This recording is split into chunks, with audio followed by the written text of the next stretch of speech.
네, 오늘 수요 예배 오신 우리 성도님들 또 주님의 이름으로 환영합니다. 하나님 말씀 신약 성경 누가복음 23장 1절부터 12절까지입니다. 제가 가진 성경으로는 136면 그리고 137면에 있습니다. 무리가 다 일어나 예수를 빌라도에게 끌고 가서 고발하여 이르되 우리가 이 사람을 보매 우리 백성을 미혹하고 가이사에게 세금 바치는 것을 금하며 자칭 왕 그리스도라 하더이다 하니 빌라도가 예수께 물어 이르되 내가 유대인의 왕이냐 대답하여 이르시되 내 말이 옳도다.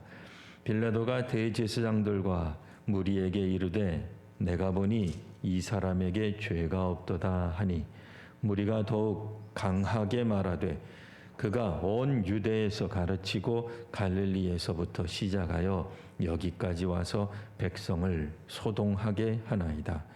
빌라도가 듣고 그가 갈릴리 사람이냐 물어 헤롯의 관할에 속한 줄을 알고 헤롯에게 보내니 그때에 헤롯이 예루살렘에 있더라.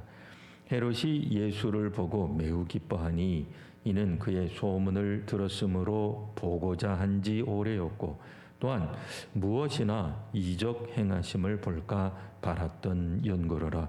여러 말로 물으나 아무 말도 대답하지 아니하시니 대제사장들과 서기관들이 서서 힘써 고발하더라.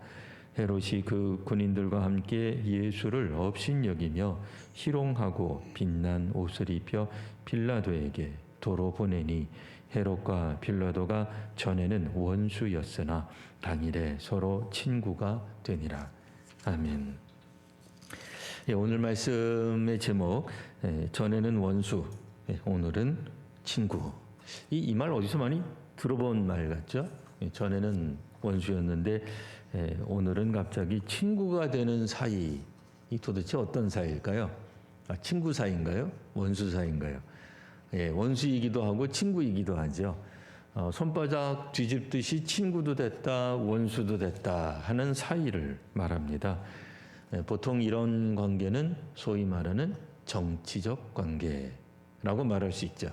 자신들의 이익이 되는 쪽으로 갑자기 이합집산이 이제 벌어지게 되는 겁니다. 오늘 본문에서 나타나는 전에는 원수였다가 오늘은 친구가 되는 그 사람들은 빌라도와 헤롯 이렇게 이제 두 사람이 되겠습니다. 빌라도는 아시는 바와 같이 아예 로마 사람입니다. 그는 로마의 총독이었죠. 로마 사람으로서 지금 유대 땅에 와서 총독으로 지내는 이제 그런 사람입니다.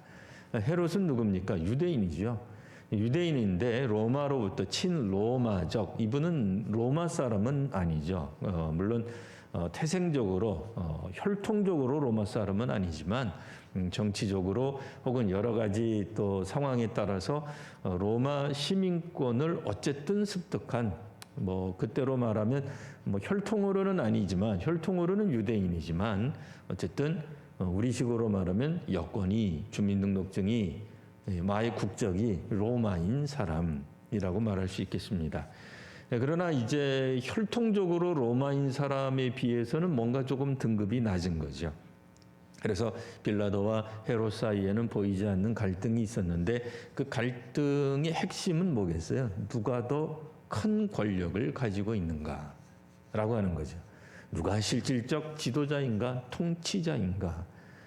그래봤자 다 로마 황제 밑에 있는 사람들이긴 합니다만 로마 황제가 그 거대한 로마를 다스리기는 합니다만 모든 동네에 가서 일정한 분량으로 관심을 쏟기는 어렵기 때문에 당연히 그의 신하들을 부릴 수밖에 없겠죠. 그러나 어쨌든 유대 입장에서 보면 유대 땅을 그럼 누가 통치하느냐 이런 부분 가지고 권력 다툼을 하던 사람들이라고 말할 수 있습니다. 이제 정치적 권력을 놓고 오늘 누가 제1이 되는 그 힘을 가질 것인가 때문에 서로 원수인 그런 사이를 말합니다. 그들이 로마 사람이고 친로마적이라는 점에서는 뭐 당연히 하나가 안 될 이유가 없죠. 그러나 로마 사람이거나 혹은 뭐 친로마이기 때문에 당시에는 뭐 둘 중에 하나가 최고 권력을 가질 수밖에 없는 겁니다. 뭐 다른 사람들은 뭐 꿈도 못 꾸는 거죠. 아예 그 라인의 출발선상에 설 수도 없는 그런 존재라고 말할 수 있습니다. 그러니까 이 두 존재는 그런 측면에서 서로 조금 갈등 관계에 있었다. 그래서 이제 오늘 성경에서는 전에는 원수였다. 뭐 그들이 서로 자객을 보내고 뭐 전쟁을 했다라는 의미에서 원수는 아니고요. 그러니까 정치를 누가 최고 통치력을 누가 보다 더 센 권력을 누가 갖느냐. 그러니까 정치 권력 싸움 측면에서 원수였다라고 하는 거고요. 오늘 갑자기 이제 그들이 친구가 되죠. 예, 그거는 뭐 아마 그들 간에 어떤 그런 교감이 있었다라고 하는 얘기입니다. 이를테면은 그런 어떤 사람들도 우리 내부적으로 한참 싸우다가도 우리끼리 하나가 될 때가 있어요. 언제 그렇죠? 외부에 더 강력한 적이 나타났다. 그럴 때는 갑자기 그들이 휴전을 하고 하나가 되는 경우를 보게 되는데 오늘 바로 그런 모습을 보여주고 있습니다. 이 친로마적이기 때문에 또 권력을 가지고 다투고 있기 때문에 이들의 모습은 어찌 보면 현재도 오늘 우리가 만일 정치 권력을 가지고 다투는 어떤 그룹들, 세력들, 집단들이 있다면 비슷한 양상을 보일 수도 있겠다 하는 생각을 해봅니다. 여하튼 예수께서 이제 십자가에 달리시게 되는 그런 과정 속에서 벌어지는 추악한 당시의 어떤 정치적인 모습, 또 정치인들, 뭐 통치하는 사람들, 지도자들 속에서 나타난 어떤 그런 부정적인 혹은 불의한 단면을 보고 있는 겁니다. 근데 여기에 슬쩍 스며들어서 나타나 있는 또 다른 그룹이 있습니다. 오늘 우리가 만일 이것을 뭐 연극으로 삼는다든지 할 때에 나타나게 되는 중요한 등장인물, 그러니까 빌라도, 헤롯 말고 중요한 등장인물이 또 있습니다. 그게 바로 누구냐면요, 대제사장 이렇게 이제 나옵니다. 앞부분에는 대제사장만 나오고 뒷부분에 가면은 이제 서기관들도 같이 나타납니다. 근데 대부분 대제사장이나 서기관들이 당시 예수님이 활동하던 시대에 같은 우리로 말하면 이제 그 당파, 뭐 정당에 속해 있다라고 이제 볼 수가 있습니다. 뭐 다 똑같은 건 아닙니다만, 그러니까 오로지 한 당파만 있는 건 아니나 대제사장과 서기관들이 한꺼번에 나올 때는 대개 이제 그 한 부류의 어떤 그런 종교 어떤 그런 집단을 이제 의미합니다. 그래서 이들이 무리들과 함께 이제 수많은 군중들로 되어 있죠. 백성들, 오늘날 우리식으로 말하면 뭐 여론, 뭐 언론, 뭐 댓글, 뭐 이런 사람들 속에 묻혀서 나타나는 이제 그런 양상을 보이게 돼요. 그래서 이들이 빌라도의 어떤 그런 법정에서도 나타나고 헤롯의 법정에서도 나타나는데 이 대제사장들이 좀 다른 모습이 오늘 성경에 보면은 유독 두드러지게 나타납니다.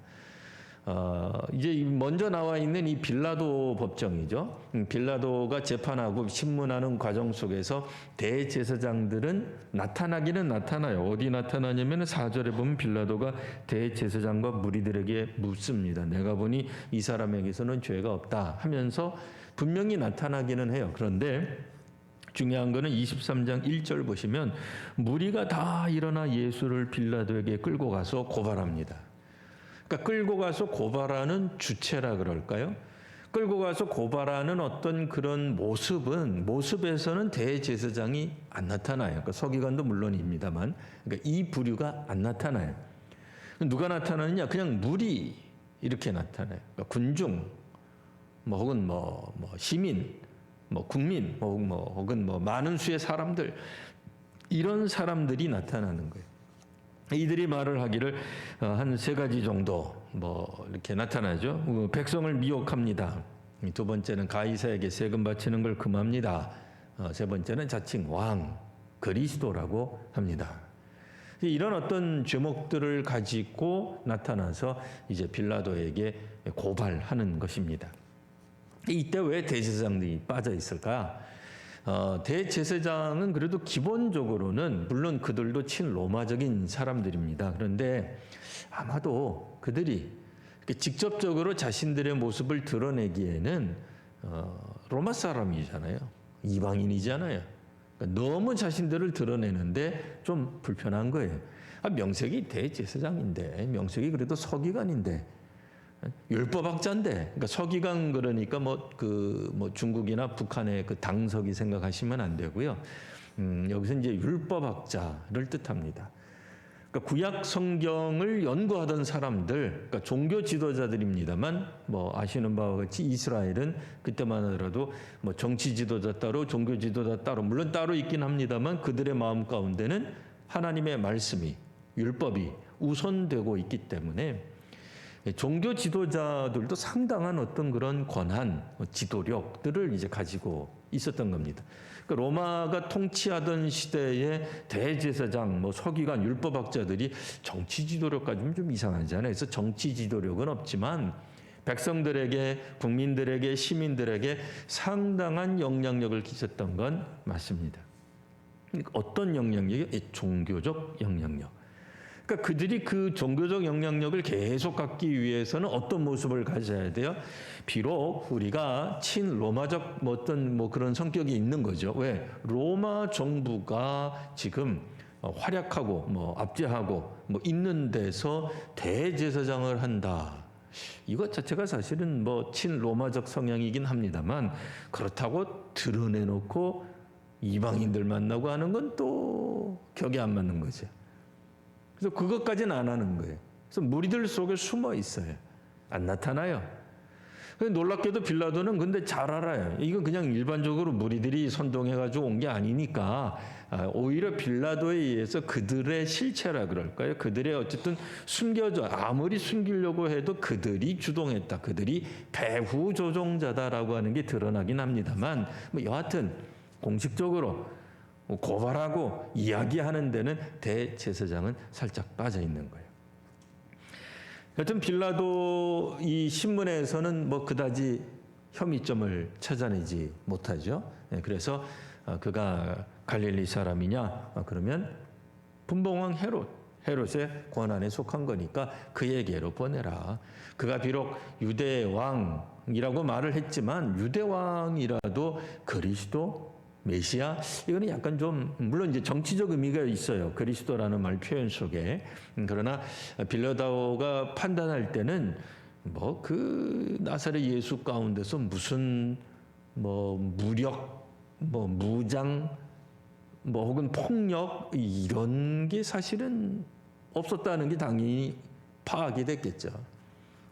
그도 명색이 그 총독인데 유대 땅에서 일어나는 일들, 그것도 굵직굵직한 일들에 대해서는 기본적으로 당연히 정보원들을 통해서 알았겠죠.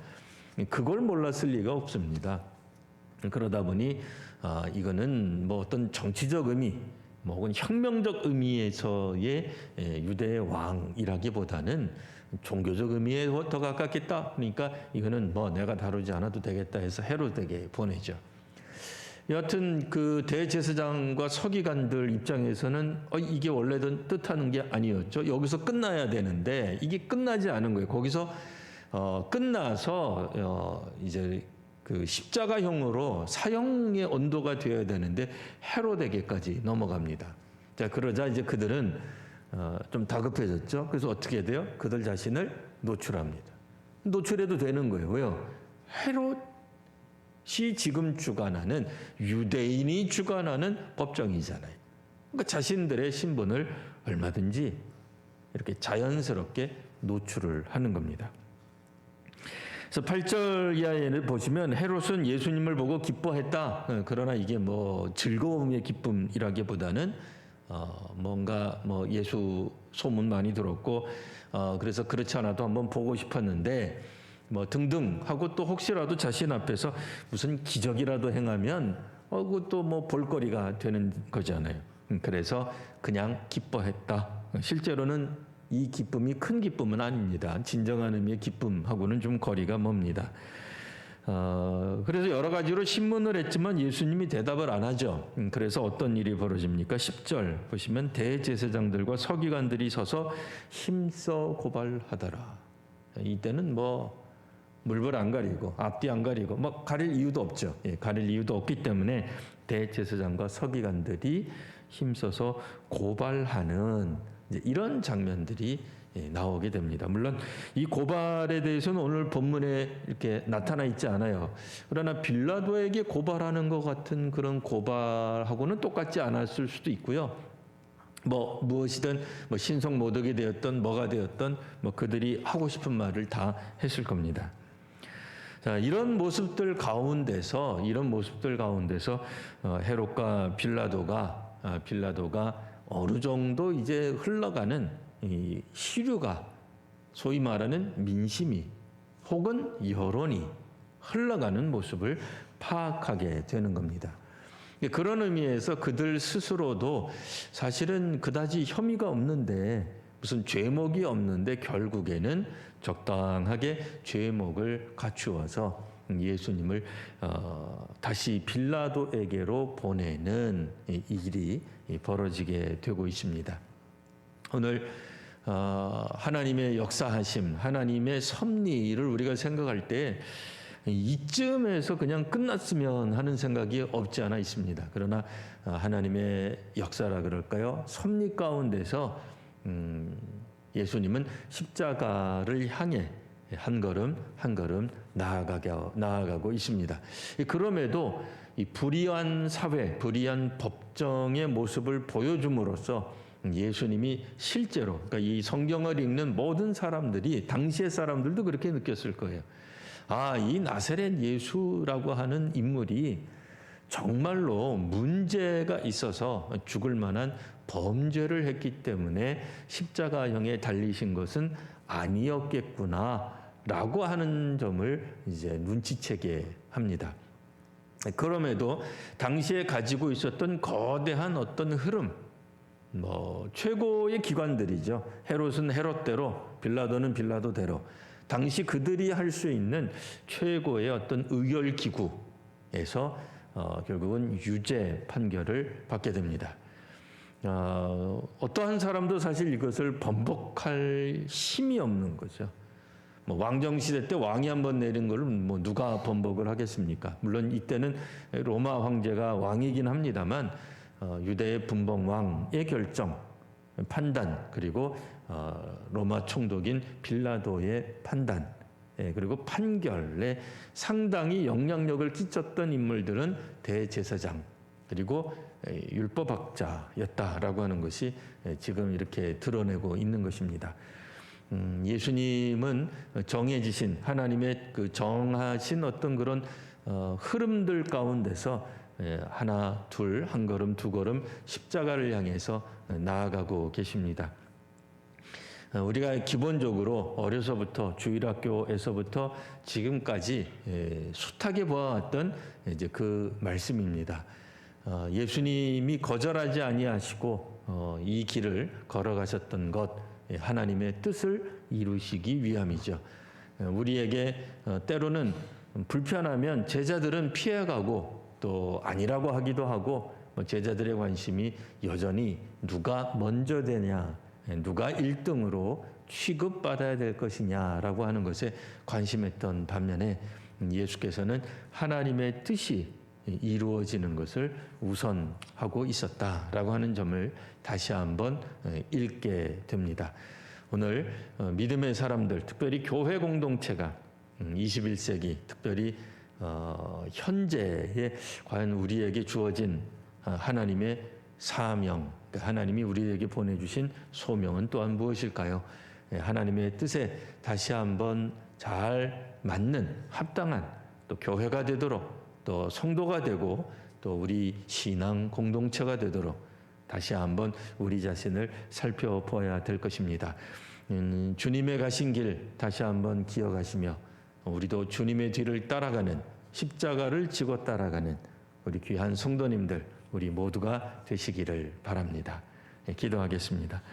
아버지 하나님, 이 시간 믿음으로 주님 앞에 나와 하나님의 말씀으로 우리의 마음에 또한 들리며 또한 그 들려진 말씀에 따라 순종하기를 원하는 믿음의 성도들이 있습니다. 다시 한번 하나님의 말씀으로 이 세대를 보게 하시고 우리 자신을 보게 하게 하여 주옵소서. 한국교회가 또 우리가 마땅히 가야 할 길들을 잘 살피게 하시고 하나님의 말씀에 순종하며 살아가는 오늘 저희들이 되게 하여 주옵소서. 거룩하신 우리 구주 예수님 이름으로 기도드리옵나이다. 아멘.